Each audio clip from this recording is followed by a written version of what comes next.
Halo teman-teman semua, jadi di sini saya ingin menjelaskan mengenai konfigurasi routing OSPF menggunakan 4 router. Berikut adalah topologi yang kita gunakan. Di sini kita berfokus pada router 4, di mana yang terhubung ke router 1 melalui Ether 4 dengan IP 10.20.47.1 dan terhubung ke router 2 dengan IP 10.20.38.2 melalui Ether 3. Dari kedua router tersebut diharapkan akan mendapatkan internet dari masing-masing routernya, seperti itu. Berikut adalah IP tabel. Di topologi ini kalian bisa pause videonya untuk bisa lihat lebih jelas. Oke, lanjut ke langkah percobaan. Mari kita lihat. Oke, langkah pertama adalah kita masuk ke Winbox dan masuk ke router kita sesuai dengan MAC address router kita tentunya. Sesuai MAC address router kita. Nah, setelah itu tuh, hal yang pertama adalah kita buka ke sistem, lalu ke identity dan beri nama identitas router kita agar tidak tertukar dengan router lain gitu kan saat config. Nah, pertama itu tambahkan bridge, bisa dikasih nama loopback, apply, oke. Sudah menambahkan bridge, kita menambahkan address list atau alamat IP-nya. Pertama adalah menambahkan alamat IP 192.168.27.1/24 di interface-nya adalah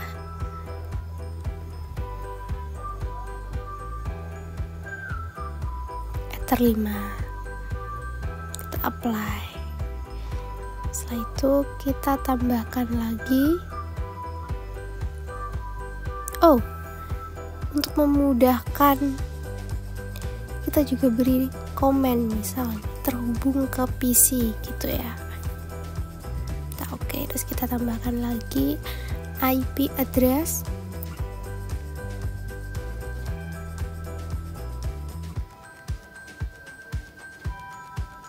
10.20.38.2/24 di interface Ether 3. Kita apply. Sini kita juga akan beri komen.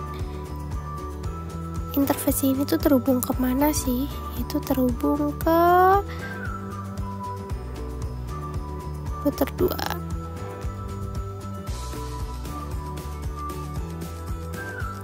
Kita tambahkan lagi IP address-nya. Itu 10.20.47.1/24 dengan interface-nya itu Ether 4. Kita kasih komen lagi. Ini terhubung ke router 1.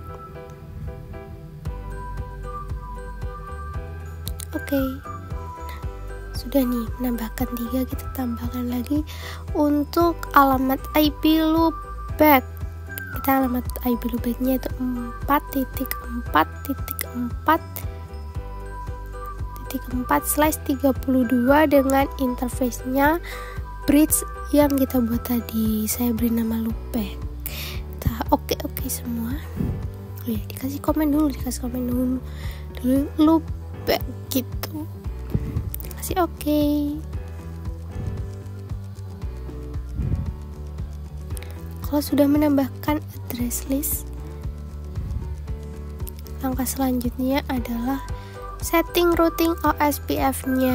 Nah, kita di sini akan setting. Pertama adalah dari instance-nya itu kita kasih router ID-nya tuh 4.4 ini sama kayak loopback-nya ya. Apply dan oke. Itu untuk networks itu kita tambahkan sesuai dengan network address listnya. Kalian bisa lihat ya di address list ya, itu dimasukkan semua gitu, dan areanya semuanya adalah backbone. Yang pertama adalah network untuk PC yang terhubung ke PC, terus habis itu kita juga akan menambahkan network yang terhubung ke router 1. Benar sekali, jangan lupa dikasih /24 ya teman-teman. Untuk listnya sendiri bisa dilihat di address list. Nah, yang ketiga kita tambahkan lagi network yang terhubung ke router 2.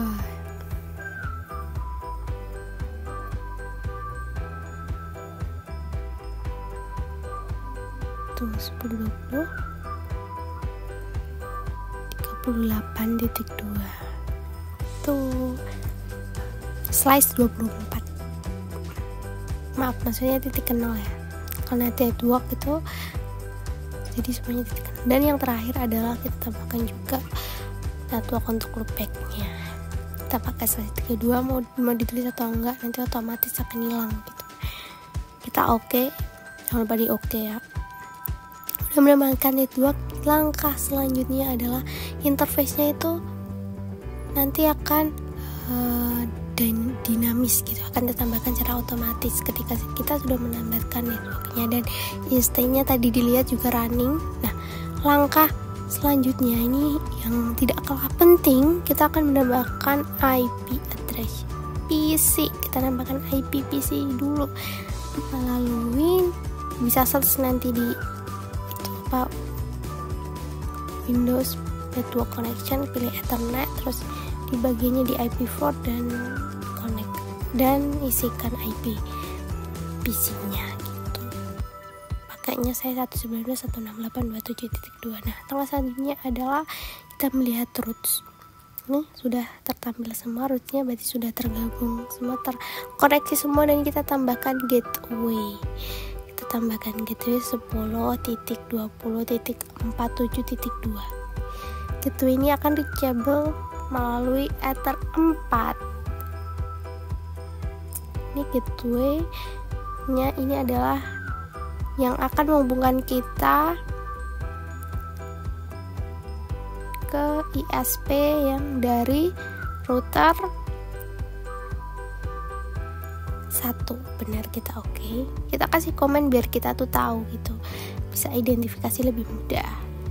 Nah, kita kan juga terhubung ke router 2 nih, kita juga tambahkan juga gateway ke router 2, karena router 2 juga terhubung ke internet gitu.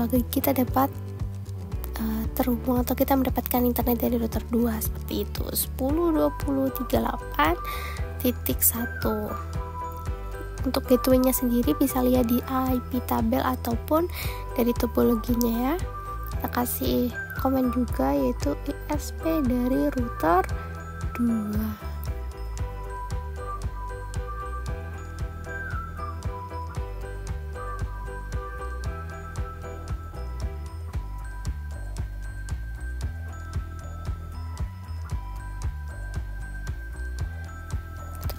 Oke, nah ini sudah kelihatan. Nah, kelihatan gitu kan ada tulisan AS sama SD di statusnya. AS ini menandakan bahwa kita sedang memakai ISP dari router 1. Untuk cek lebih lanjutnya, kita bisa lihat nanti kita siapkan dulu interface-nya, karena di sini nanti akan mengubah-ubah atau mematikan dari interface-nya gitu, mematikan koneksi maksudnya. Nah, dari speed test ini jangan lupa login juga guys. Sudah terhubung ke internet, bisa dilihat juga di pojok kanan bawah itu juga sudah menandakan kita sudah terhubung. Kita di sini akan speed test melalui website ugm.id/speedtest, atau menggunakan speed test apapun ataupun tracer root kita biar tahu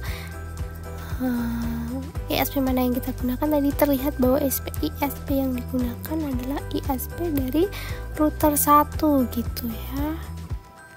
Di sini saya akan mematikan, maksud saya akan memutus yang terhubung ke router 1 agar teralihkan ke ESP router 2. Nah, di sini bisa dilihat IP-nya itu 10.33.168. Jadi menggunakan ESP yang dari router 2 gitu.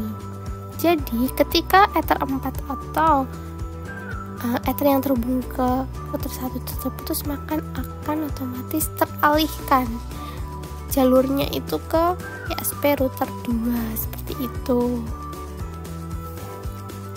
Dan yang terakhir yaitu kesimpulannya adalah Open Short Path Forge OSPF adalah sebuah protokol routing yang digunakan dalam jaringan komputer untuk menentukan rute terbaik bagi paket data atau ESP layanannya. OSPF mendukung topologi jaringan yang berbeda, termasuk topologi mesh yang memungkinkan setiap router terhubung langsung ke setiap router lainnya dan memastikan semua router mendapatkan sumber internet. Seperti pada topologi kita mendapatkan ESP dari router 1 maupun dari router 2. Mungkin sekian dari penjelasan dari saya. Kurang lebihnya mohon maaf.